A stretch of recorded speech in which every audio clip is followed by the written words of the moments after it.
I'm Fred Dibnah and I'm a steeplejack. That's an example of how I earn my living, you know. And we've had so many letters saying, how do you put the ladders up and how do you actually knock a chimney down? That, you know, really all I can say is let me explain. Let's start with bringing down a chimney stack. This chimney stack is the last one left in Shaw near Oldham. When I first came to Shaw there were literally dozens of chimney stacks and this one is the very last one. As you can see, in some ways it's almost like chopping a tree down, you know. We've basically removed the half of the circumference of the brickwork of the base of the chimney and propped it up on sticks. And hopefully when we're going to build a big bonfire around the bottom, and when we light it the sticks will burn away and hopefully the thing will fall down somewhere over there.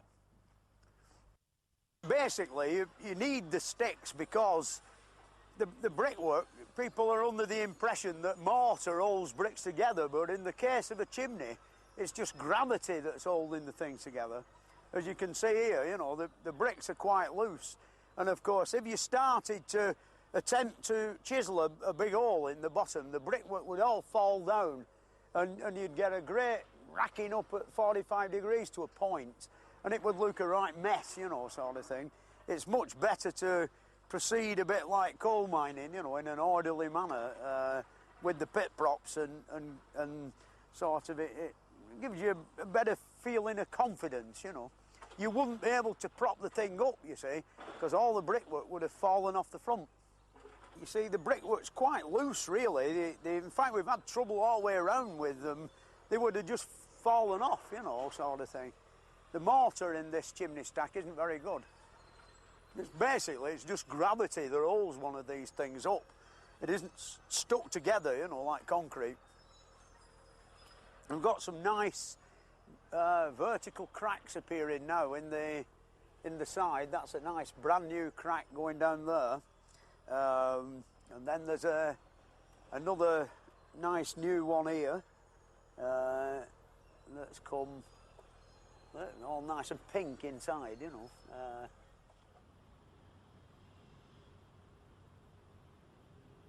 There's about 75 bricks in the full circumference of the chimney stack, and we have decided that we want the thing to go over there. So we've started off, you know, 2, 3, 4, 5, 6, 7, 8. When you get to about 21, it's approximately halfway round, you know.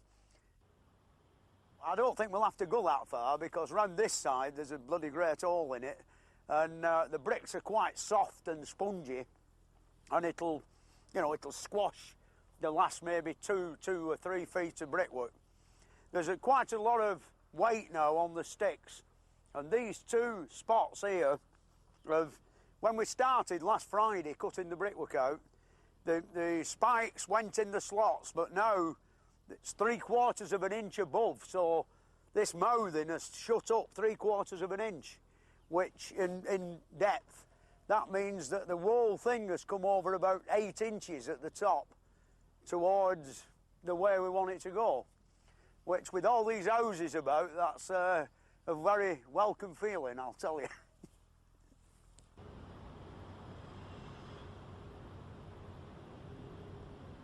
This has brought science into the job. Like, I'm going to stand over there and weigh up this bar, and when the crack opens, the bar will descend, and this white background is so I can, you know, see how it's doing, as you might say. Basically, that's it.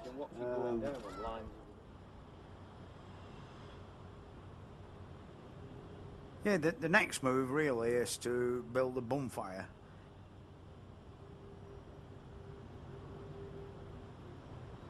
Well, now the great moments come with the timepiece, you know, for the moment of ignition, which is a rule, and more often than not it takes about 1/4 of an hour to 20 minutes for the fire to do its work and the chimney to come tumbling down.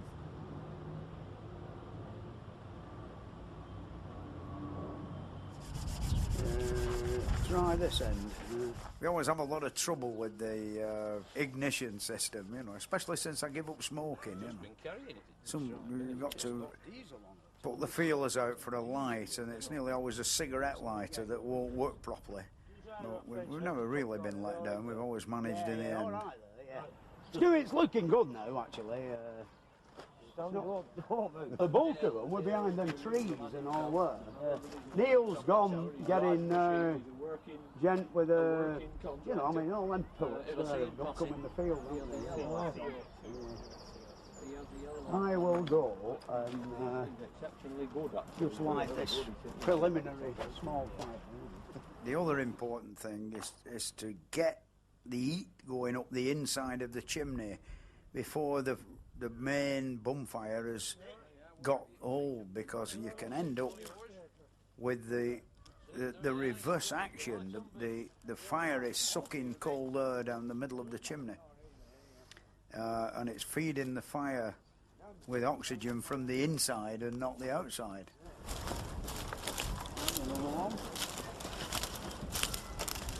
Any more? We'll have it now. Thank you very much.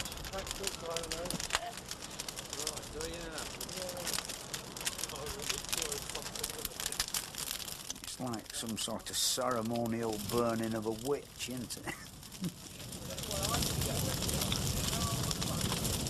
Yeah, as a rule, we've never more than 5 or 10 minutes out, and normally it's about a quarter of an hour to 20 minutes, half an hour at the most, before the thing finally gives in to the fire. The longer I've noticed that they last, the better the action is. You know, we've just got the thing balanced right on the woodwork, so that after half an hour the wood is practically non-existent when the thing comes over. If you've actually taken too much out and the thing comes before the timber is sufficiently weak, you get a much messier job, a bit similar to a dynamiting operation. You know, you get the weight of the chimney comes over onto the wood, which is still very strong but not strong enough to hold the thing up, and then of course it sort of pushes the brickwork apart.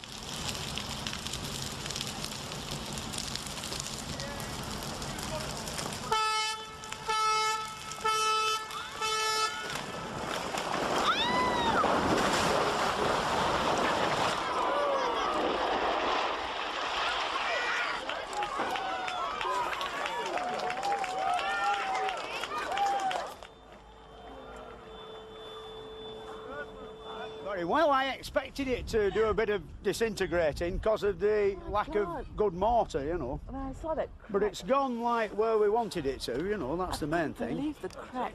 There's now a big space in the sky. No. No.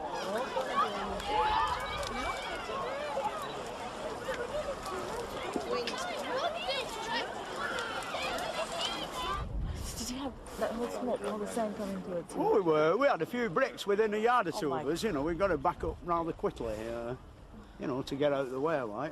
Was it as spectacular as you expected? Well, I didn't see a lot of it. I was busy dodging them few bricks. And you see, when it went over, it kept cracking further up and further up. And then finally, bottom blew out, didn't it? And boom, you know, before it went over. Well, that's when you get the bricks, like, chasing you down the road sort of thing. You know. But I'm very pleased. It went very well.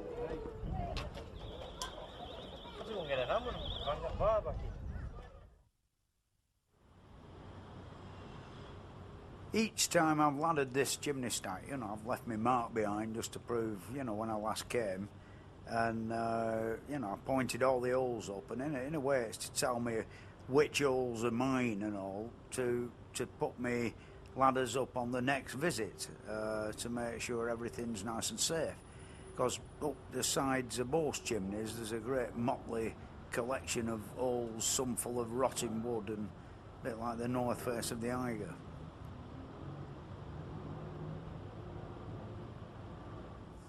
No doubt you're wondering what we're doing here today with this here magnificent creation, Moonshot 150. The thing is, what we've got it here for is I'm going to ladder this 200-foot tall pile of bricks, and Arthur's going to follow me. Arthur's the cameraman's going to follow me stage by stage up the side of the chimney, you know, sat in this here basket with his camera. I have one of these. It's a lot easier than putting ladders up chimneys, but they come very expensive. You know, I can't really afford one, so I'm still stuck with doing it the hard way, the old-fashioned way. So here we go. We'll make a start. Well, basically, this is sort of a packing that keeps the ladder off the wall of the chimney, so there's room for your boots to go through, you know, on the rungs of the ladder. There's two schools of thought in this. One that, you know, tying them on with string is time-consuming and all that, which it is. But the thing is, when it's being pulled up the side of the chimney, you know, by my mate here, and it bangs against something, it only busts the string, you know. Like the other school of thought is have a metal construction that's bolted to the ladder, which when that hits an iron band or something like that, it busts the bloody ladder, you see. String is cheaper than brand new ladders. So, but it does take a bit of time for tie them all on. Yeah, that's the only problem. Right. Now it's going to be just underneath the third rung, so there's room for your boots. They've just got to be just underneath the third rung, so there's room for your boots there. If you tie it on there, it's amazing how it gets in way. You know, it's in the wrong shop because there's no room for your feet.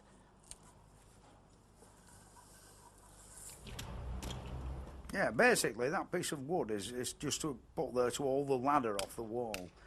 Here we are drilling the first hole in you know, which there is an hole actually there that's just been pointed up, to knocking the first dog, which will be the holdfast at the base of the first ladder, as you might say.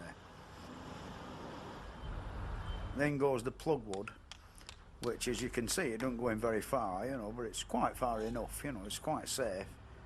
And that's what's termed as a dog. Then I'm going to knock in now, knocking in now.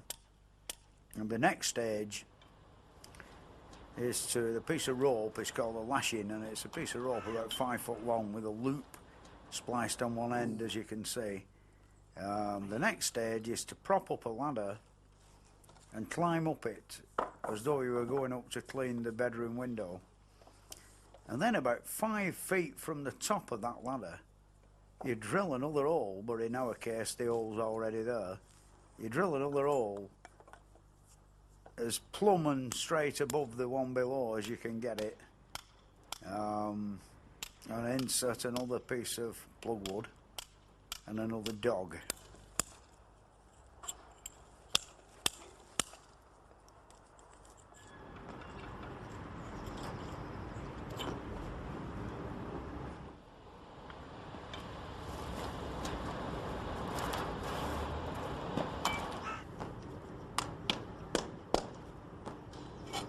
As you get a bit higher up, the holes have a tendency to get a bit deeper. I think it's called fear.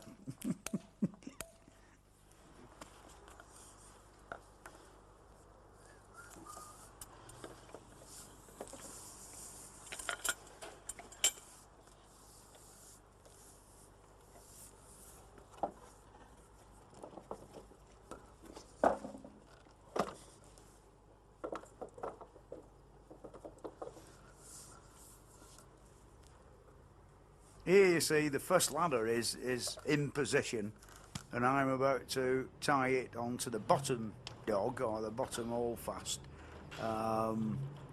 which, you know, that's where the beer belly comes in handy. It's sort of round the hoop, round the side of the cheek of the ladder, under the rung, round the hoop, round the other cheek of the ladder, round the rung, and then back round the rung below, and a 12-inch on, and that's got it fast. It will not come off. And the thing to do also is use as much of the rope up as you can, because in a gale the ends start to blow about, and the whipping comes off the end of the rope, and then you've got one with like a cat o' nine tails end on it, you know, blowing about in the wind. That is the pulley wheel to pull up the next ladder.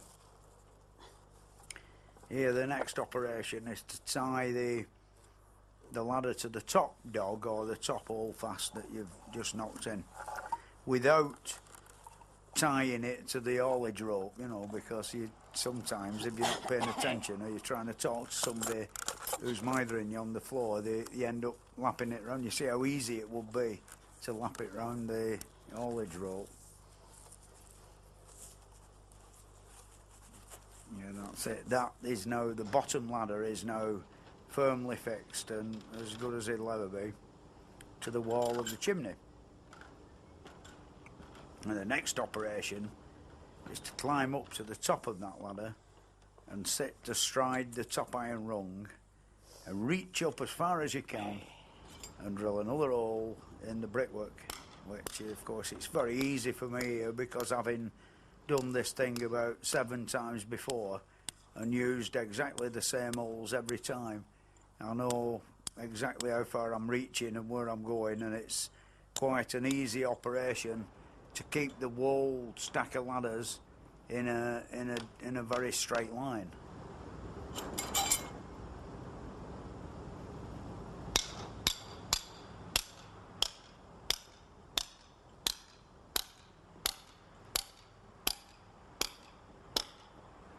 If you're putting them up and you wander towards one side, when you're putting the staging up at the top and you've got one ladder that's maybe 2 foot gone a bit sideways and say the other one's gone the other way, it looks rather an erratic effort at the top, you know, everything's out of line and out of square. Now we've drilled the hole approximately 5 feet above the top of the bottom ladder and hooked on the pulley wheel. Now this is where the tricky bit comes in. The second ladder is tied on approximately 9 rungs from the top, which is about midway. And of course, when it's being pulled up by the labourer or the man down below, we lose more or less half a ladder of a lap, which you'll see the reason for this shortly. The thing is, as that ladder comes up, or the second ladder comes up, on the bottom rung of it, there are 2 lashings, one of which I'm using now to tie the bottom rung to the nearest corresponding rung of the ladder that's stuck to the wall. I've got the other lashing round my neck, and the 2 steeplejack hooks which have come up with it are stuck in my belt. Now, that's a secondary sort of safety precaution, the one with just a clovitch round the side, just in case that hook there that I've got my hand on, or the one that the pulley's on, if that happened to come out, I'd still be in with a chance, you know. The ladder would still be connected with 2 hooks to the bottom one. As you can see, it's slightly precarious there, how it shakes about, but once you've lashed it to that top hook, which is 5 foot above the bottom ladder, you've only got about 6 rungs above that are standing in free space, or what you might call unconnected to the chimney. It is now possible to unhook the pulley wheel and carry it up the back side of the ladder and hook it on the top iron rung, while you use one of the dogs that's stuck in your belt to, you know, get another purchase 5 foot higher up still, you see. And once you've drilled that hole and put the dog in, you can lift up the pulley wheel onto the dog, which of course one end of the rope is still attached to the ladder that you were sat on. And then you'll see in a minute where when I come down and untie that ladder, my man at the bottom pulls and up goes the whole 21 pins of the ladder onto the top of the bottom ladder, which sounds unbelievably complicated, but it is quite a simple operation, really. In fact, it's so simple you can do on a good chimney on a good day where it isn't windy and you don't manage to thump the hell out your hand with the hammer. Like, you know, I mean, if you miss with the hammer, it's rather painful. There goes the pulley wheel down the ladder. Untie the lashing at the top that's holding the top of the ladder. Now it all comes loose and flops about in the wind. That's the dodgy bit when it's very windy and you're 3/4 of the way up and the wind's trying to snap the ladder off sideways, it's quite exciting. And there's the secondary lashing on the side, and then finally the one at the bottom. When you've released it at the bottom, it's at the mercy of the man on the floor and the wind. Sometimes it's rather awkward when it's very windy and the ladders start twisting round the rope, you know, that's pulling the thing up. Now it's now in the right position for fixing onto the sockets at the bottom, and of course you see how close to the top hoop that you know, it's being held against the wall by the man on the floor. Very important that the man on the floor is you've got his whole concentration all the time, you know. That's why it's better using an older man than a younger man who has a tendency to wander off looking at ladies' skirts and things like that. Because if he disappears, you fall off.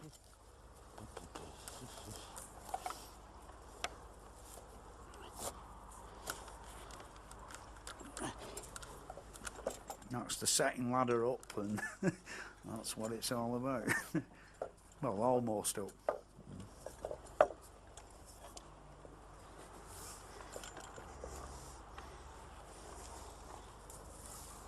This method of laddering factory chimneys is quite a recent sort of invention, you know, like 1870s period. A bit before then, they actually flew kites to get string across the tops of chimneys, you know, a right weird situation. I think when they were, you know, the beginning of the Industrial Revolution, when they started to erect chimney stacks, nobody gave it a great deal of thought as to how they were going to get up there to repair the things, because of course they were all built from the inside, more or less right from the beginning of building fairly large ones to building the really monstrous things that there are today at power stations. Like the early ones, you know, 1820s, were only like 60 and 50 feet high. And of course, you know, they could build them with a conventional scaffold round the outside, because they were a no great girth, you know. To circumnavigate the wall of that chimney, which might be 60 odd feet circumference, with scaffolding is going to cost a heck of a lot of money, you know. That's why I think steeplejacks have still can still earn a crust of bread, you know. It is one of the good and reliable ways of getting up there, you know.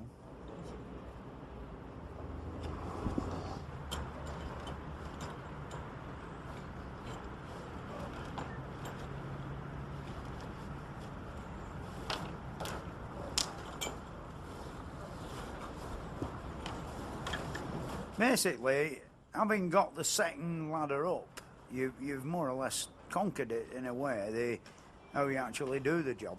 The thing is, you just keep repeating the process, 9 rungs from the top, 2 lashings on the bottom and 2 dogs, and up it comes, and all as you're up there with is your hammer, your chisel, the plug wood, and the end of the pulley wheel and the rope. The important thing not to do is let the rope run through the block and go tumbling down, which means that you've got to come down and get the end of the rope and carry the thing up, which 200 foot of hemp rope is fairly heavy, and by the time you've got back to the top with it, you're getting a bit out of breath. The other thing is, the higher up you get and the harder it gets, you know, because of course the guy at the bottom has got to pull the ladder up further, and you've got to send the end of the rope down further. And also the progression towards the top as you get higher it slows down a bit. This basically is an inspection to give a quote for any forthcoming repairs that need sorting out. Over the years, the first job I ever did were above the collar, the 10 feet of brickwork above the collar. I put some new iron bands round and pointed it all, and a new lightning conductor on. Then on subsequent visits, I pointed all the panel work round the top 30 feet. And now from the sailing course below that to below the green and white banded area of tile bricks, it's badly in need of pointing, so I'm going to give them an estimate to do that.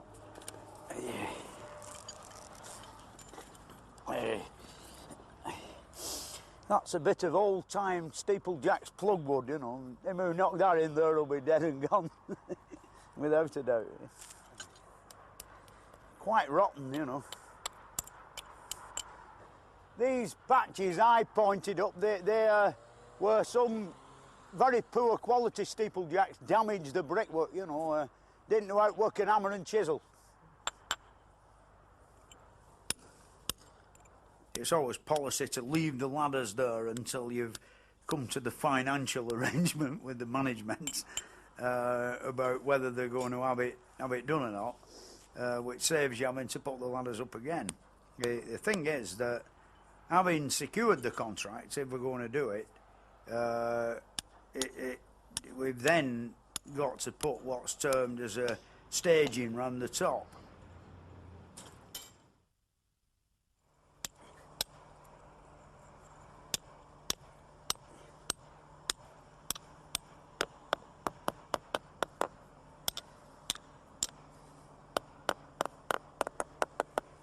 You hear it how it's addled holler, you know.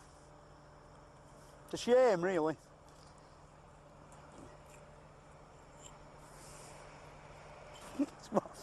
Getting near the top, it's always like that, you know.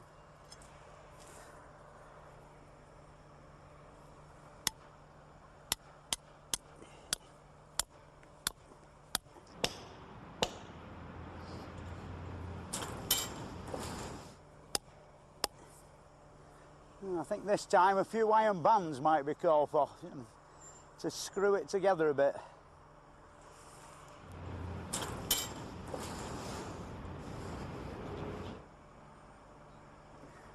A bit of me pointing come out up there on them big copings. Can you see it? 6 inches off the lightning conductor. Not bad that though, it's a long time since I did it.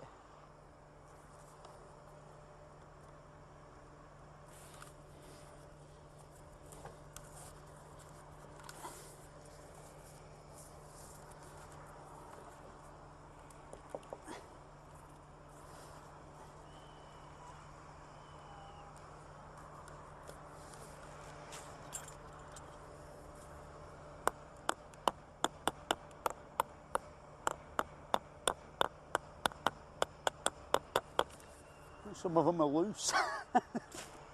It's a trifle huddled around that area. I don't think the full 9-inch headers, they're only halves, you know. Well, an header is a brick on end, like that should be. But I don't think it is. They wouldn't sound as holler if it were a full 9-inch brick going in. It's only half of one, I think. I'm only surmising.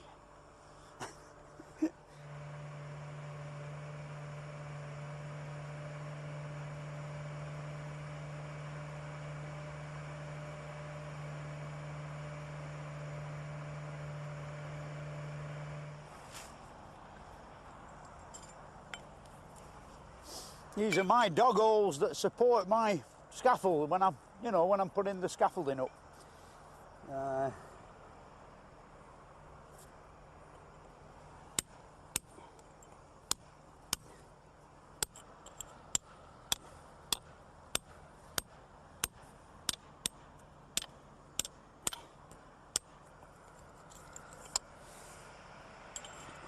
When you sat on top of there, like king of the castle, the view used to be quite interesting in this area. There were numerous collieries, the last of which disappeared a few months ago, and lots of mill chimneys, and I think you can see about 4 left now out of all of them, out of dozens and dozens.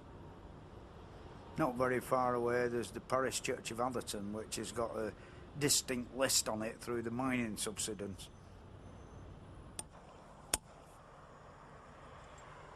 Well, that's it now. We've nearly conquered it. The north face of the Eiger.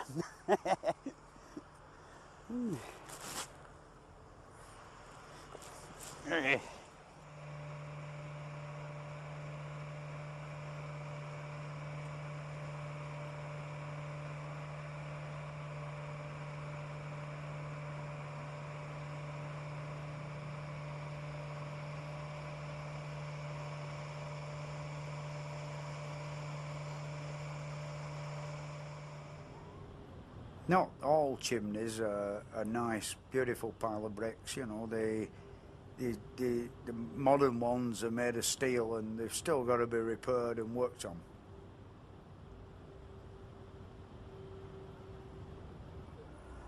Yeah, they're a bit of a nuisance, these things, really, because you can't knock nails in them, you know. This is an aluminium lagging, and behind there's a layer of rock wool, and then behind that there's the iron chimney properly. So of course you can't knock nails in them. You've got to tie wire lashings all the way around, and then tie the ladders to the wire lashings in this manner. And then of course all the platform up the top is all tied to the ladders. And like what we're doing really today, the storm blew away the top two rings of aluminium lagging, and we've replaced them, and whoever did the job didn't really put enough self-tapping screws in. So what we're going to do is go in between every screw and put a pop rivet in, you know, and that should stop it blowing away. And then when we've done that, we're going to paint it all. Yeah, basically it's all held up by gravity and string, but I've plenty of faith in it. I don't think it'll fall down. As you can see, it's quite solid, you know. Hey. Hey. All the self-tapping screws are unscrewing with the vibration and the wind. Hey. They've fallen out altogether round here.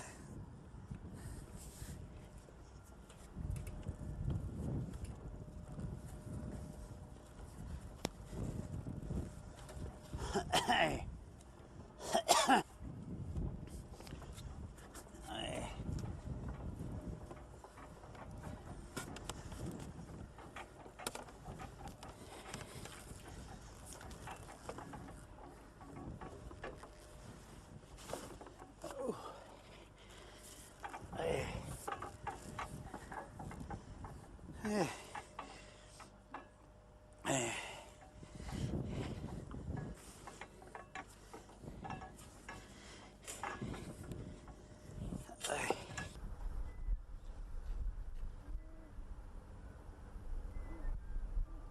As you can see, it waddles about a bit, but before it'll fall down, them wire lashings have got to break, which they'll hold about a ton apiece, so I don't think they'll break. They'll be all right.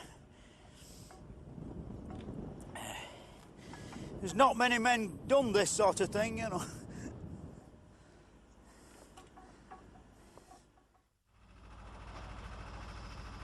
This chimney in Leicester is slightly different because it's got a square base, and the base of it is in the corner of a cellar. So we've got to get it to come out of that corner, actually falling towards a corner, which necessitates removing the brickwork of both sides, you know, so we have a diagonal line through it from corner to corner. And of course the first prop is the one right on the corner. And you know, we have vans then along each side, sticking a prop in on one side and a prop in on the other, until eventually we end up at both the corners. No doubt you've noticed we're all wearing tin hats, you know. The health and safety executive got a bit stroppy, so we had to get them out of the Land Rover and stick them on.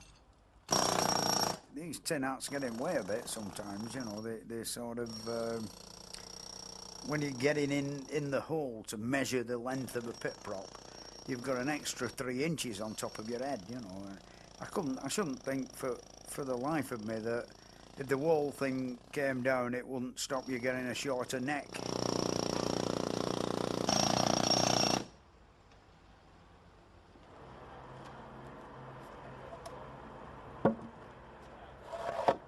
the woodwork here that we've got, the sole pieces and the cap pieces, were highly honoured in so much that the building companies provided us with brand new 9x3 timber. Here I'm just measuring for another length of GPO telegraph pole to insert. And the wooden wedges, of course, we saw up at home with the steam engine.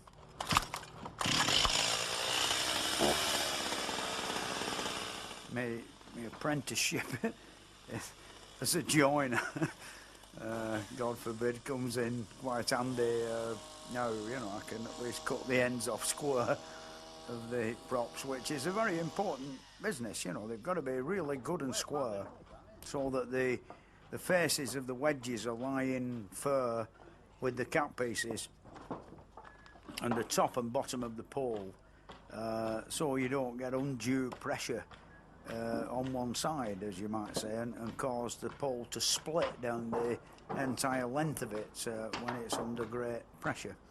I have a little book about timber in coal mining, and it tells you what tonnage different diameters of different sorts of wood will support.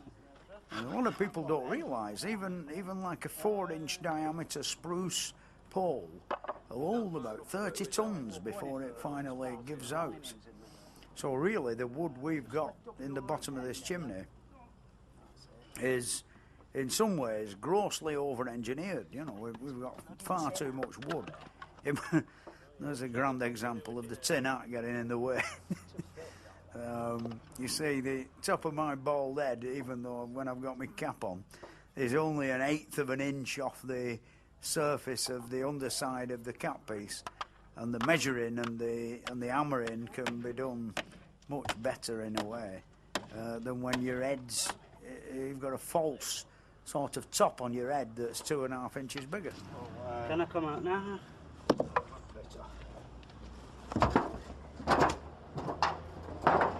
Not done in here, Fred. Right, well, you all ready? Am I finished in here? Well, Can I come out now? yeah, you can come out now. Which way is he getting out? Over there? It's going out that way, yeah. Saw his head off.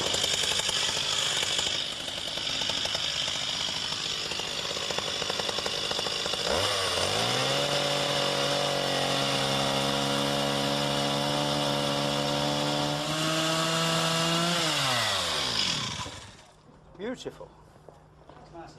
Adjourn for lunch, definitely.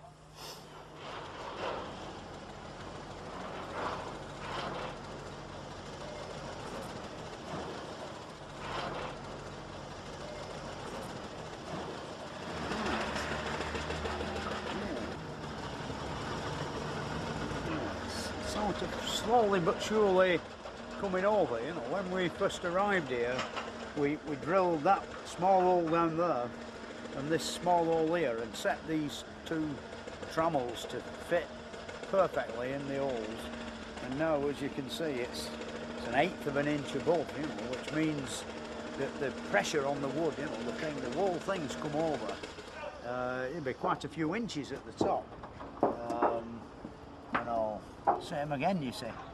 Sort of, instead of going down the hole at the top, it's just touching the top of the hole. Another one round here somewhere.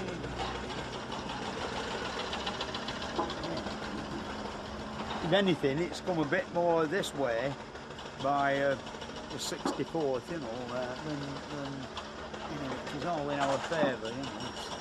It means it's going to go the right way. We've got problems when you put that in there and the hole was sort of is 1/2 an inch higher, means it's going the other way. I think we'll be all right, without a doubt.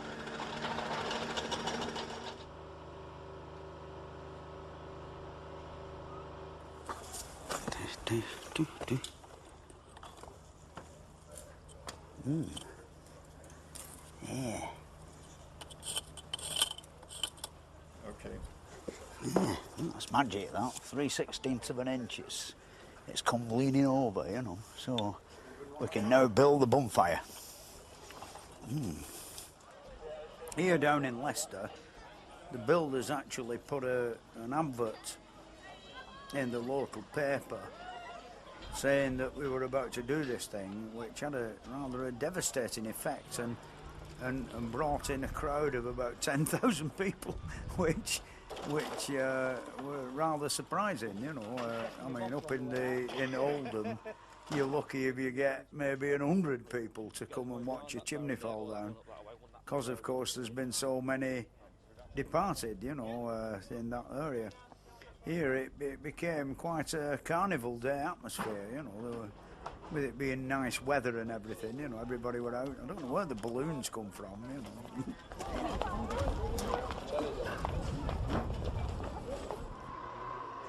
The health and safety people don't like anybody being nearer than 1.5 times the height of the chimney, other than the operatives who are going to do the job.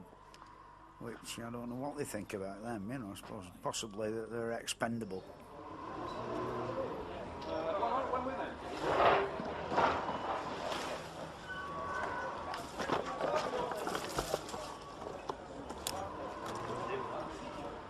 Right, can I have a quick word with you while I'm just standing around? Yeah, sure you can. Yeah, go on, get on with it, yeah. What are you going to do? Actually knocking it down. Well, we've chopped half the bottom out, dropped it up on sticks, and we're going to set fire to the sticks. When the sticks burn away, the chimney will fall down. Is it a difficult job? Was it fairly straightforward? Really hard work, but it's not really difficult, you know, if you know what you're doing, you know, sort of. And I've been doing it for 20 odd years, and I ain't got any lots of fun. A bit round here, lads. You know, a bit right in the middle of the pile there. And each put down like. Do we get some newspaper? Yeah, that's it. To the corner, over there, Cop. Yes. Sorry.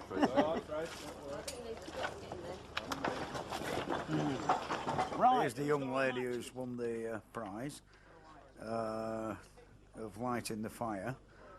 And here we are having the usual amount of trouble with the ignition system. 2 minutes past. I think the water and the diesel, I think. Never ever seems to work. I don't know, it's either too windy or something won't burn. Newspaper, a piece of newspaper. We always have this trouble. Just bring it over here. Final dose. Sorry. Yeah, just put it on.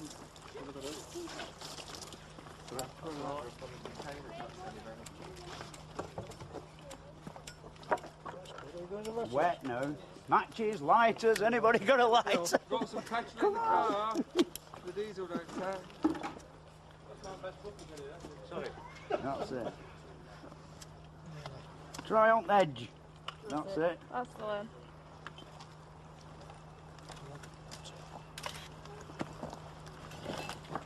It shouldn't be long now. Things look much healthier. I think we're going to win. Oh, this is where it all gets exciting. This is is that now? Right, come on, round this corner. Come on.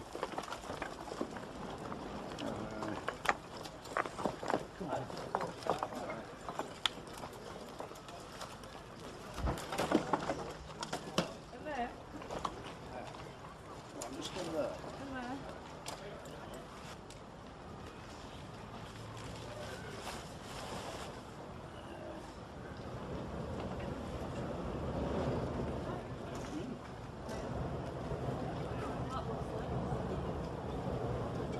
Just leave it there for a bit. Right. Great stuff.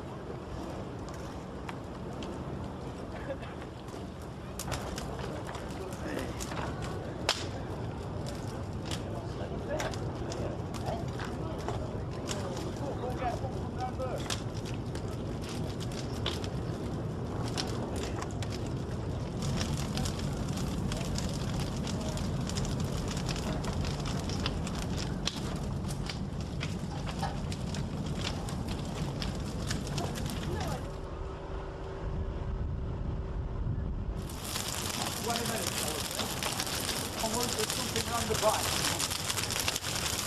Yeah, alright. Right, outside up the road. platform. Yeah, yeah.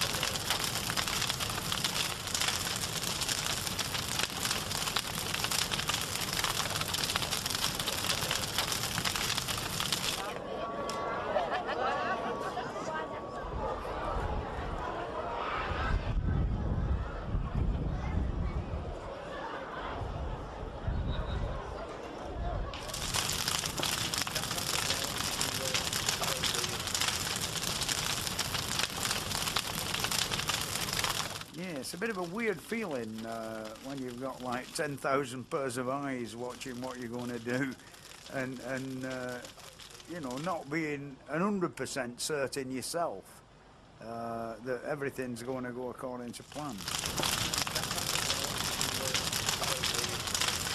Yeah, you've always got the dry-throated wait of 20 minutes before the thing succumbs to your actions and the fire.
We're 5 minutes out. So what do you think about this one? Well, beautiful, eh? Exactly where planned. Dead on line. Hang on, I've lost my watch. I've got it. Cheers. I've got it. Yeah, see you, mate. Showing 30, was showing about 32 on your No, it's half an hour, that, Just isn't it? half an hour. Yeah, yeah.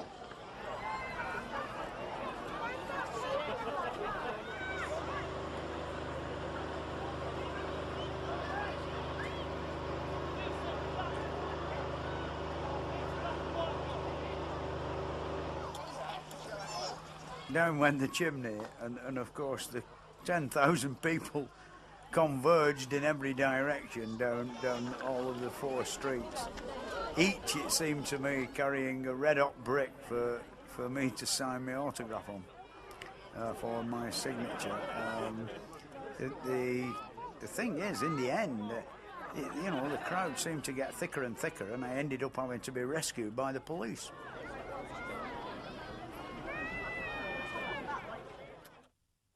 Weathercocks are a new line, you know. I'm on weathercock number 10 at present, and I'd like to make a good job of them, make them all out of brass and copper, and put plenty of gold leaf on. See, it's quite thin, you know, the stuff. It's, you know, you can get different sort of drying times, you know. There's like 2-hour goal size, and, you know, some that last for... You can put it on and it lasts all day. You know, I've never had any of that. Like this will be dry in about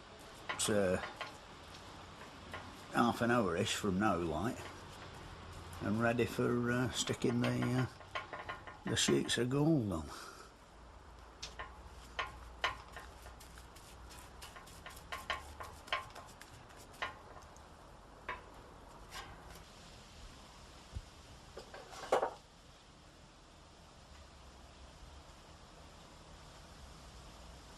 Okay. Ooh.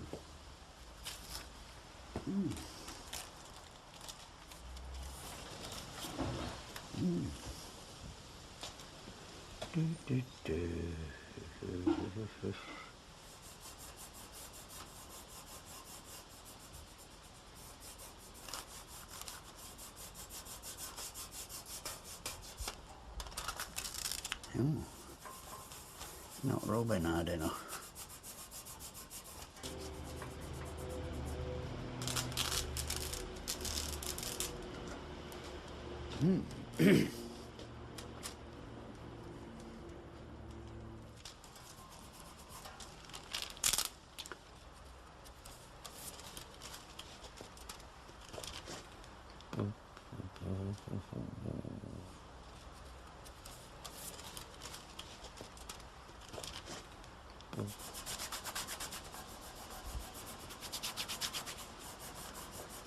Yeah, you wouldn't think it'd last as long as it does this.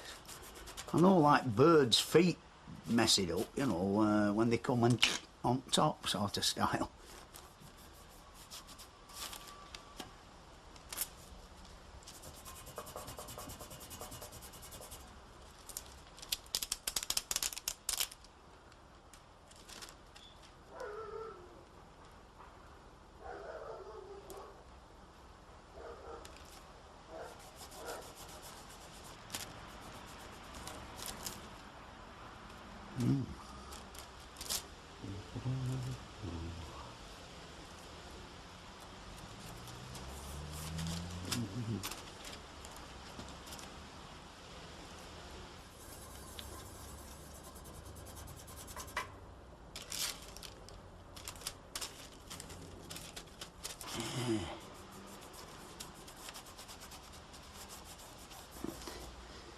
Try doing this hanging on a bosun's chair on a kind of a church tower in a breeze.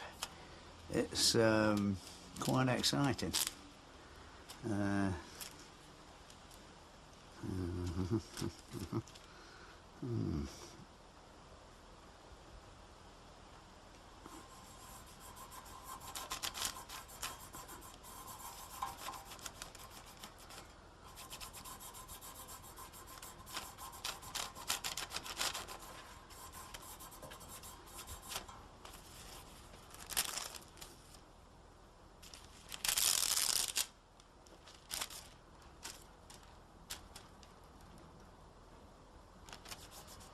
To your left.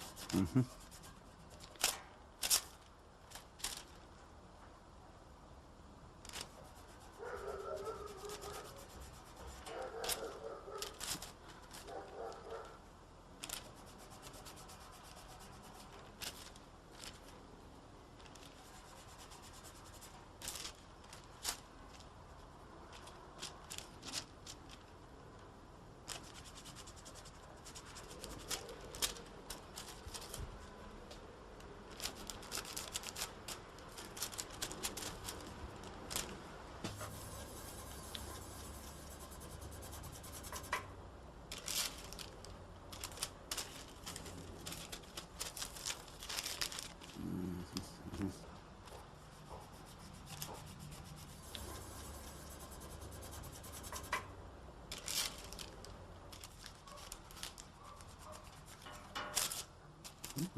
Oh, it's about £20 a bootful, they reckon, and all. And there's 24 of these sheets in a book,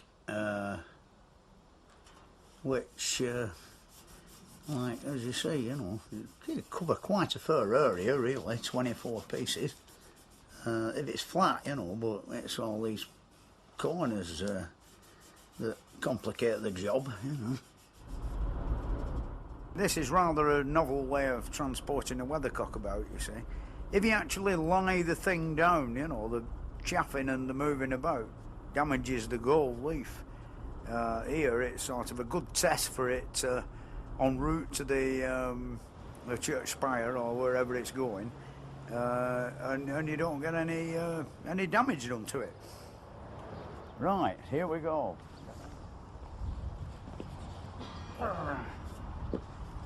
See if I can get up there without falling off. Be careful.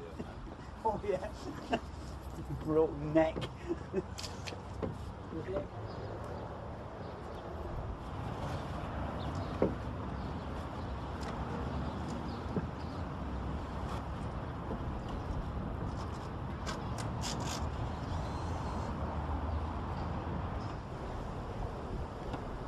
Yeah, this one's a pretty easy one to put up. You know, the only difficult bit is working the compass and getting the north, south, east and west face in the right direction. And of course you always get some character turns up and says it's just a few degrees out that it should be a bit further around this way. The thing is, here we've got a round tube going on a round rod with a set screw at the bottom that can lock it in any position that we want, you know. So even after when I've gone, if somebody's not happy with the way it's facing, they can always nip up and swivel it all round.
We'll get the cock now and stick it up. Have you got the ball bearing, Neil?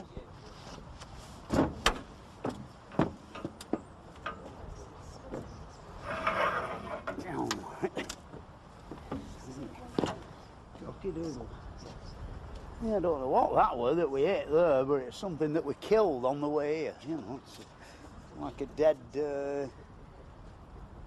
What would you say that is? Look at it, it's bloody scrapped all the way around this. That's it. It's like a green fly, a big Yeah. green fly. Yeah, big green fly. Right, Right, we're off. See, it should have had 3 weeks in garden on a pole, you know.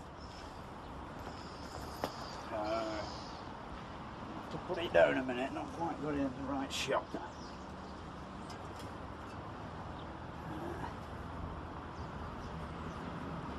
Right, that's better. Yeah, in my time, in the last 30 odd years, I've had all the dozens of weathercocks and never ever come across two exactly the same. You know, they're nearly always individually made creatures. You know, some of them quite ugly and horrible looking, and yet when they're stuck up 150 foot up in the sky, they don't look too bad. But I more or less devolved this design of a weathercock myself in my workshop at home in the back garden, and in some aspects it rather resembles the Tin Man in the Wizard of Oz musical, you know. But I don't know, I think it looks all right. It looks a bit different than just a silhouetted thing, you know, a thing just fret worked out of a flat sheet of copper.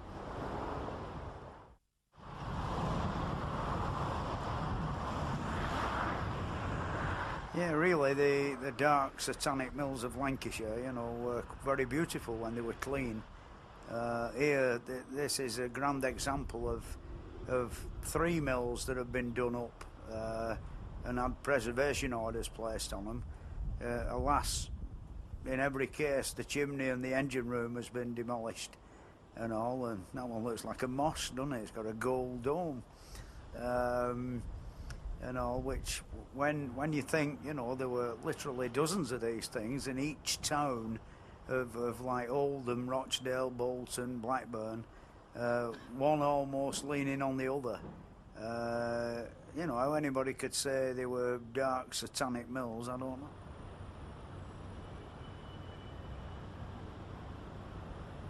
This chimney, unfortunately, is in rather bad condition, as you can see, and it's got to come down. And the thing is, we're going to attempt to do it by our normal method.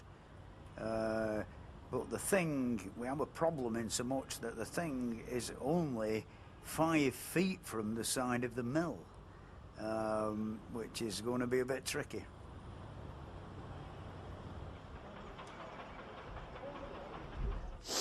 Yeah, like we've dug this hole here because the floor level in the mill is roughly level with outside, you see. And if we'd have, when the ground were up to level with where you are, if we'd have cut in here, it would have cracked 3 or 4 feet up, which when it goes over, if it kicks back, it'll shove the side of the mill in. The reason for digging the hole is hopefully, and I say hopefully, it'll crack off down below ground and below the level of the floor inside the mill. Well, that's why we've dug this big trench, you see. Yeah.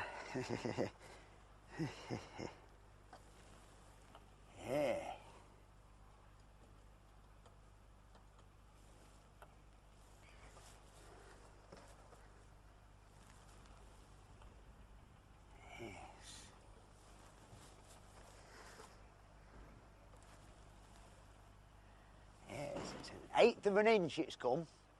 Yeah. There's got to be a lot of weight on them pillars now, aren't there?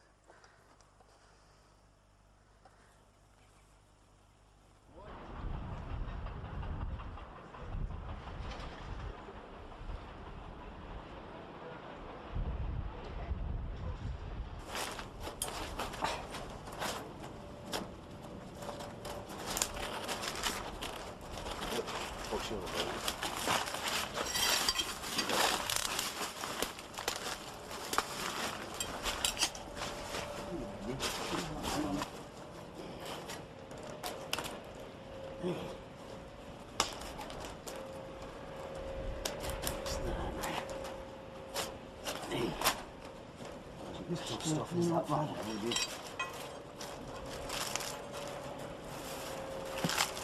Yeah, well, it's just...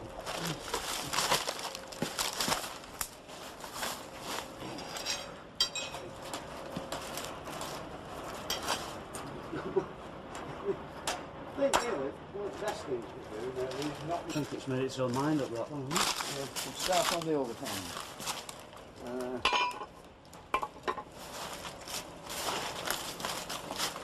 Pretty strong, that, isn't it? Yeah. 6 twists on there now. And now we got up to the side. Well, wasn't quite as long on the other side. Shall we try knocking the hoops out now and knocking it down all the way around now? I'll go round the front. Knocking it, you won't get it down very far, I might tell you.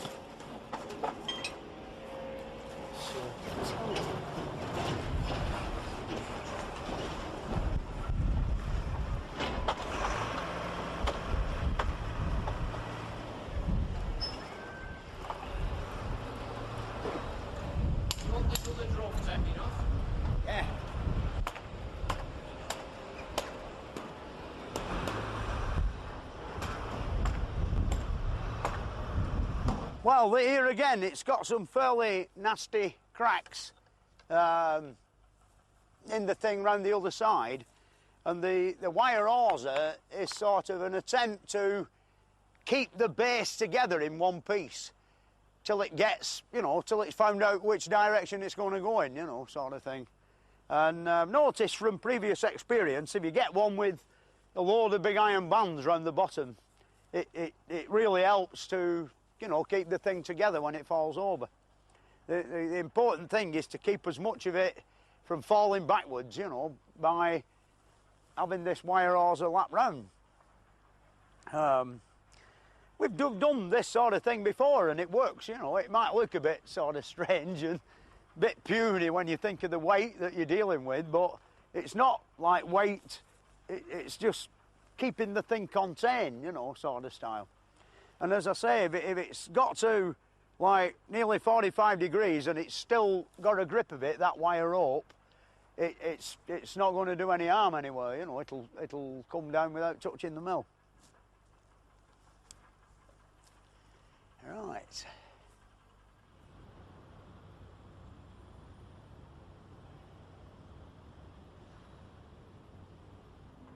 The sheet of corrugated tin, which is over the front of the wires, is to actually protect the wire from the fire.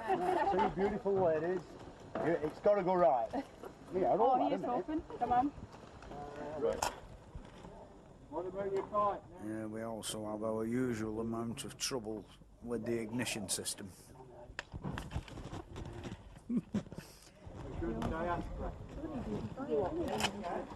What about your pipe? Want a bit of paper, bit of newspaper. Yeah, I don't know, it's always the same, you know, we can never ever get the thing to go. Why is it always like this, isn't it? Always. Yeah, it's so it's a bit embarrassing when you're on a time limit sort of style and you can't get the thing lit. No, we're never more than a few minutes out. Just show us where to. We're just Once it's lit, it's the beginning of an unbelievable half hour of sort of nervous tension. If you're going to blow something up and you press a button, the thing's just as safe until you do it, till you press the button, as it is, you know, before you start it. With this, it's a bit different. You know, once you've got the fire going, it's entirely out of your hands. You know, it's in the hands of that guy upstairs.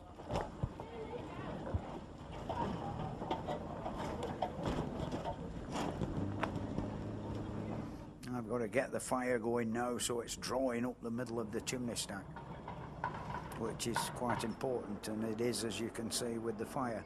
It's going quite well, you know, which is always a good sign.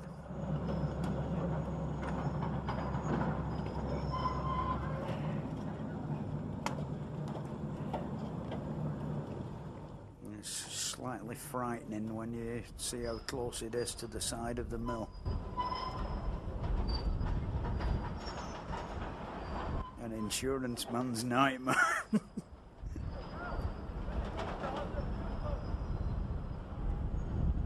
It looks so haphazard, doesn't it? As though, you know, and yet it always works. It's brilliant. In the olden days, in the Victorian era of chimney felling, they actually used to use coal for the fire. You know, you'd not be a millionaire now to do that, wouldn't you?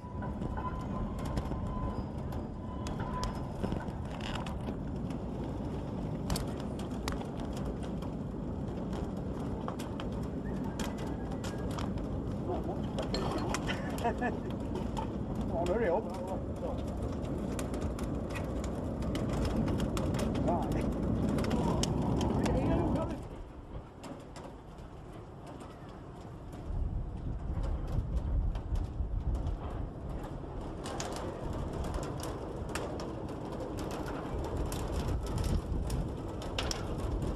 Yeah, it's sort of beginning to go now, you know. This is the last time it's going to blacken the skies of Oldham.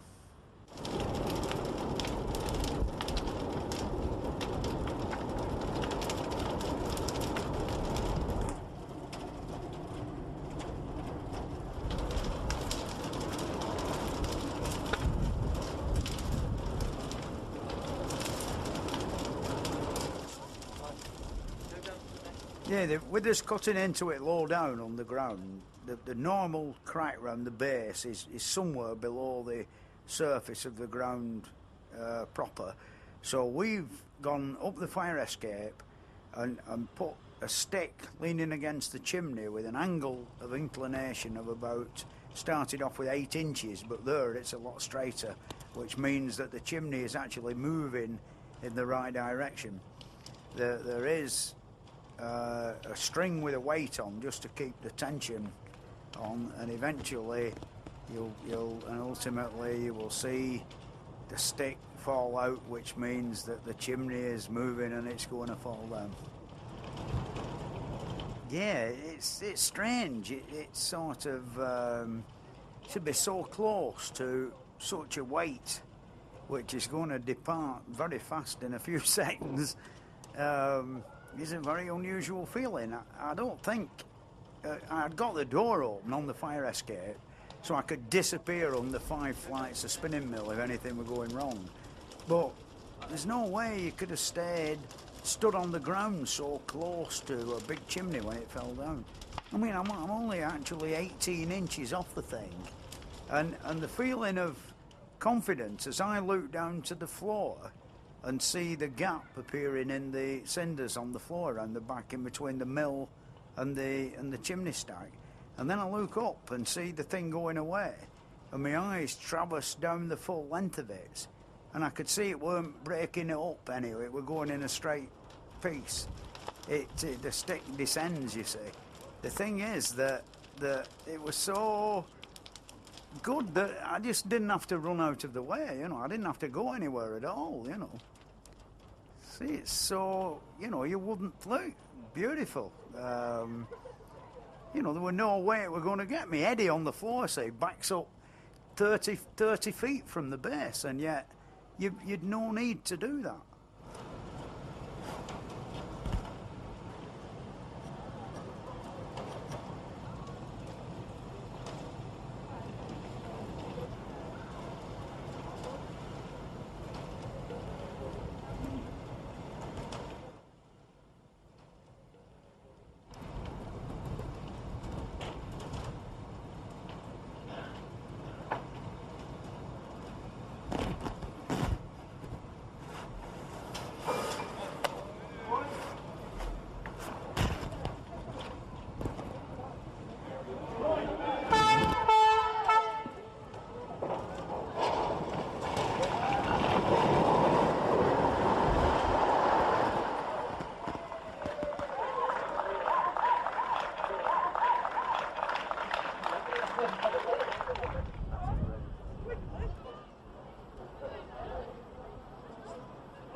Yeah, what do you think of that then? 4'6" it was. Yeah. Very nice, well done. Congratulations. We've got the champagne. Not even scratched the window frame. Amazing. Very good. Yeah, the wire did the job, you know. It sort of held, it pulled that over, you know. Sometimes that bit can like fall off backwards, you see.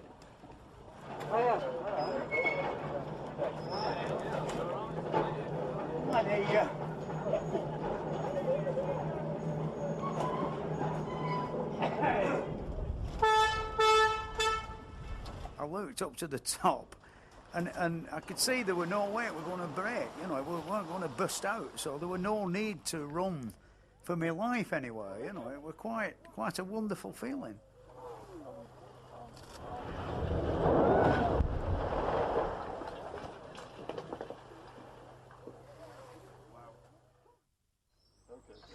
I hope that's explained what a steeplejack does. Thanks for watching, and ta-da!